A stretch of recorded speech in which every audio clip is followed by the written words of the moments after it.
cardiovascular system, also called the circulatory system, is the transportation system of the body.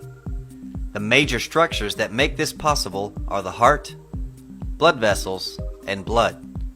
Simply put, the heart pumps the blood in order to move nutrients through the blood vessels to nourish and remove the metabolic wastes from the body. The purpose of this video is to present a basic understanding of the cardiovascular system. A more in-depth study of the system will be presented in other CTE videos where we will look into each specific part and function of this system. The heart has two major circuits within the circulatory pathway which work together in a closed circulatory system. These two pathways are the pulmonary pathway and the systemic pathway. In the human organism, the right side of the heart pushes the blood through the pulmonary circuit so that it can be oxygenated in the lungs. The left side of the heart pumps oxygenated blood to the entire body. The blood is then returned to the heart via the systemic pathway, where the cycle begins again through the pulmonary pathway.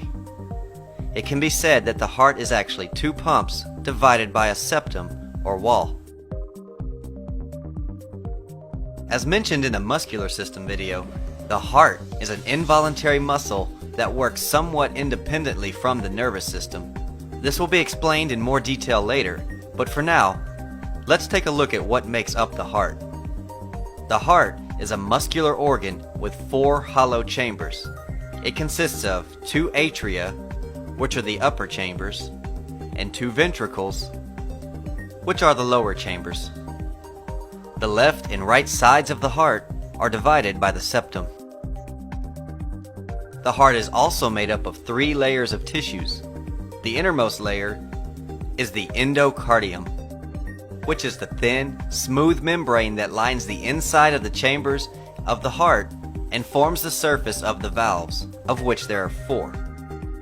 Next is the myocardium, which is the middle layer. It's the muscular wall of the heart, or the heart muscle. And third, the pericardium. This is a tough, double-layered, fibrous sac which covers the heart. The word vessel has many meanings, but in anatomy and physiology, blood vessels are meant for carrying blood throughout the body. The blood vessels are similar to a two-way highway system. One lane, or direction, is known as the arteries, and the other is called the veins. Starting in the heart, the blood flows to the body through arterial blood vessels.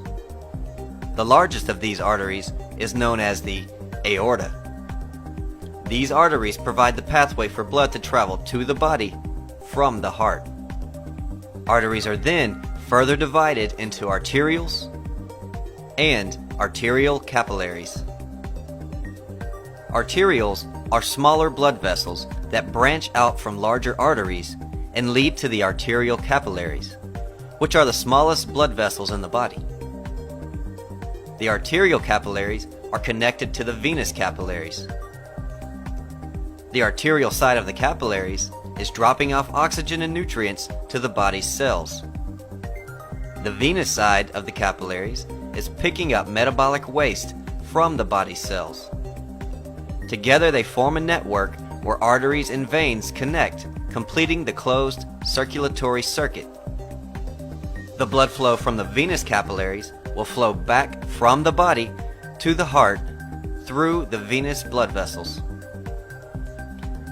Similar to the arteries, only in reverse, the blood flows from the venous capillaries into a system of veins called the venules. These venules connect to larger veins which carry the blood back from the body to the heart via the largest veins known as the superior and inferior vena cava. Now that we have an understanding of how the blood moves throughout the body, we can discuss what it actually is. Blood is a fluid or liquid known as plasma. Plasma is made up of 90% water. and this is why drinking a sufficient amount of healthy water is absolutely necessary. Blood contains many substances, but the three main substances we will discuss in this video are the three different types of blood cells, each having its own particular function. The first type of blood cell is called erythrocytes. These are known as the red blood cells. Leukocytes are known as the white blood cells, and thrombocytes are the platelets. Now the heart works alone, in that it has its own electrical system designed to work on its own, independent from the nervous system. If the nervous system is damaged and cannot send signals to the skeletal muscles or to other major organs such as the brain, the heart will not be affected because it has its own chemical/electrical system that will continue to pump the blood throughout the body. People with brain damage are placed on life support for breathing, not for pumping or contracting the heart. The only thing that would stop this mechanism is the lack of oxygen or a blockage or direct injury to the heart. The conductive pathway within the heart has four main stations through which it sends its electrical impulses in order for the heart to keep beating, which is roughly 100,000 times a day. The first conductive pathway is the SA node. The SA node, known as the pacemaker, is located in the right atria. It starts the spark and passes it on to the next relay station.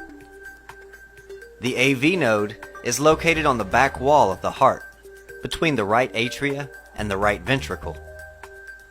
The spark is then passed into the next relay station, the bundle of His, located in the heart's septum, and lastly to the Purkinje fibers, which spread the electrical charge throughout the myocardium, which is the cardiac muscle, and causes the heart to contract, atrius first and then the ventricles. After watching this video, you should now have a basic understanding of what the cardiovascular system is, the basic functions, and the basic structures that define the heart. Here's a quick recap.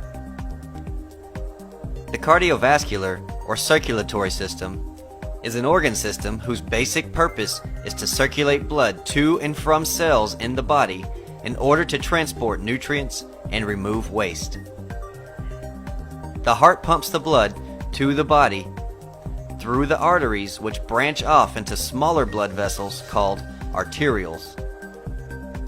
The network of capillaries is where oxygen and other nutrients diffuse from the blood and into the cells. As oxygen and nutrients are diffused into the cells from the arterial capillaries, metabolic waste is diffused into the venous capillaries from the cells. The blood returns to the heart via the veins, where the cycle begins again. And remember that the heart has a beat of its own through the electrochemical circuit system and its four relay stations. To sum it all up, the heart pumps blood to the body through the arteries and returns from the body to the heart through the veins. Unfortunately, the heart is also subject to disease and conditions. In fact, the number one reason for an early demise is still due to heart failure. These conditions will be discussed further in future CTE videos. Thanks for watching, and look for more CTE videos where we will explore deeper into the cardiovascular system.